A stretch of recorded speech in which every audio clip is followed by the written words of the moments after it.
आपके सामने ये दास अनिरुद्ध बैठा है, मैं आपको क्या क्या बताऊं, क्या क्या समझाऊं। मैं संसार में रहता हूं आप लोगों की तरह, संसार का सारा काम करता हूं आप लोगों की तरह, हर जिम्मेदारी पूरी करने की कोशिश करता हूं आप लोगों की तरह, भगवान के चरणों में भक्ति करने की कोशिश करता हूं आप लोगों की तरह। लेकिन मैं सब कुछ करता हुआ भी मैं कुछ नहीं करता। कैसे? ऐसे क्योंकि मैं ये मानता हूं कि मैं कुछ कर ही नहीं रहा, मेरे से भगवान सब कुछ करवा रहे हैं, पहला। दूसरा, ये दास अनिरुद्ध, मैं मानता हूं, मैं आप लोगों को देखता हूं ना, तो मुझे आप लोगों में यही नजर आता, जब आप में से कोई रोता हुआ मेरे पास आता है, जब कोई रोता है मेरे सामने आकर, मैं बड़ी दुखी हूं, मैं बड़ा दुखी हूं, मैं बड़ी परेशान हूं, मैं बड़ा परेशान हूं, तो मुझे बस एक ही बात समझ में आती है कि ये दुखी और ये परेशान सिर्फ इसलिए है कि इन्हें उस ईश्वर पे बस भरोसा नहीं है और इन्होंने इस संसार को सही तरीके से जाना नहीं। आप अमेरिका जाएंगे ना, तो अमेरिका जाने के पहले वहां के रूल्स जान लीजिए। वहां का कानून, वहां का संविधान अलग है।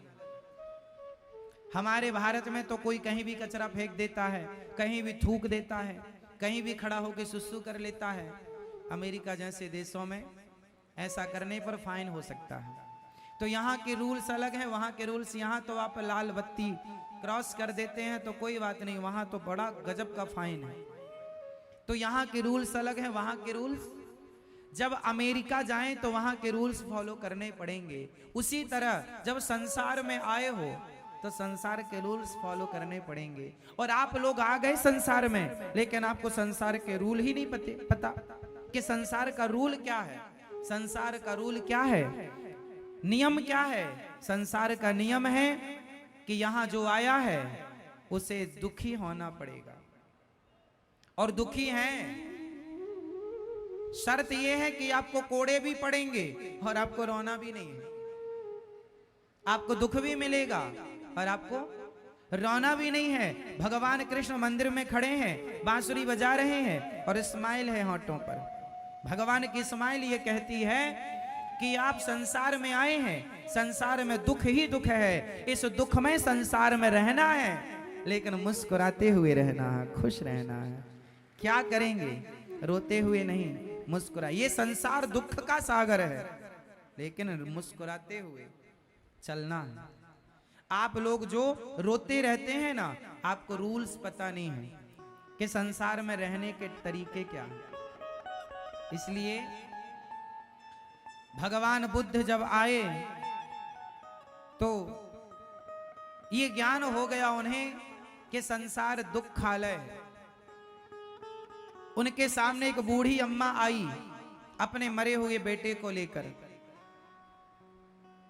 गौतम बुद्ध भगवान बुद्ध के पास एक माँ आई, उनका बेटा मर गया, 5 साल का था। किसी ने बताया कि गौतम भगवान बुद्ध बड़े तपस्वी हैं और वो यदि कृपा कर दें तो तेरा मरा बेटा जिंदा हो सकता है, क्योंकि वो बड़े संत हैं और शक्तियां हैं उनके पास। जा, मरा हुआ बेटा लेकर के आई, चरणों में लेटा दिया। महाराज, मेरा बेटा चला गया, मेरे बेटे को आप अपनी शक्तियों से जीवित कर दो। मेरा इस बेटे के सिवा कोई नहीं है, मैं बड़ी दुखी हूं, मैं बड़ी परेशान हूं। भगवान बुद्ध भगवान ने कहा, ठीक है, मैं तेरे बेटे को जिंदा करूंगा, लेकिन तुझे एक काम करना पड़ेगा। तू जा गांव में और 1 मुट्ठी सरसों लेकर आ, लेकिन सरसों के दाने उस घर से लाना, या चावल लेकर आ मुट्ठी भर। मैया को जगाओ।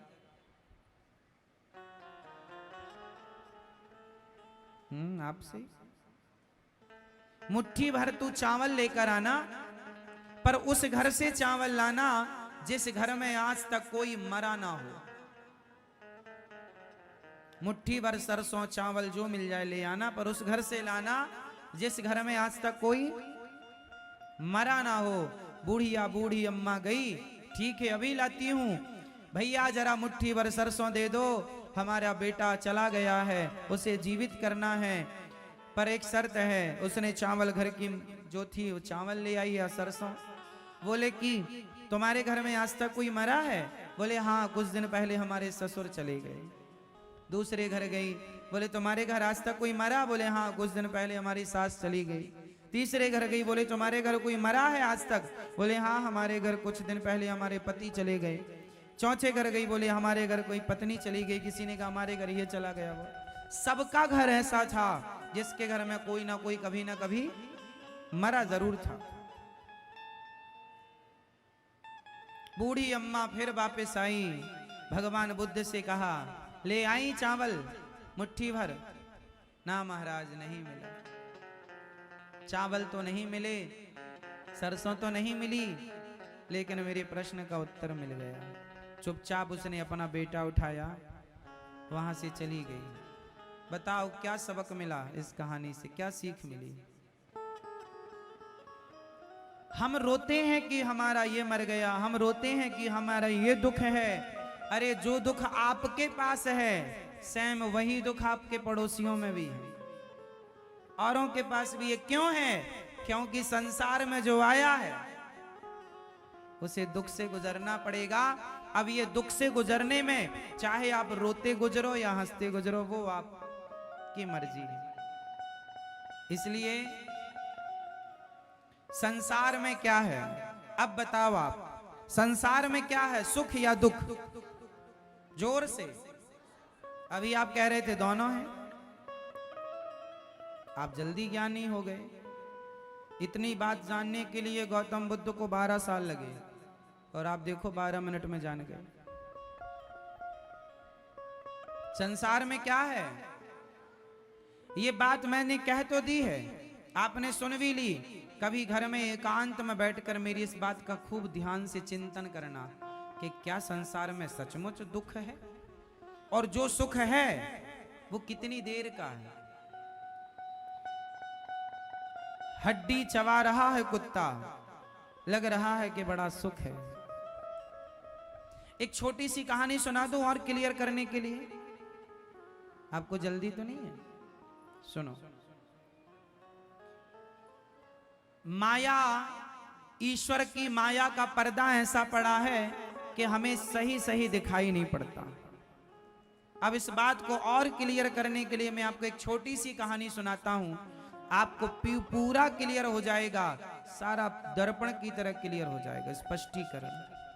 जो सो रहे हैं उनको जगा दो।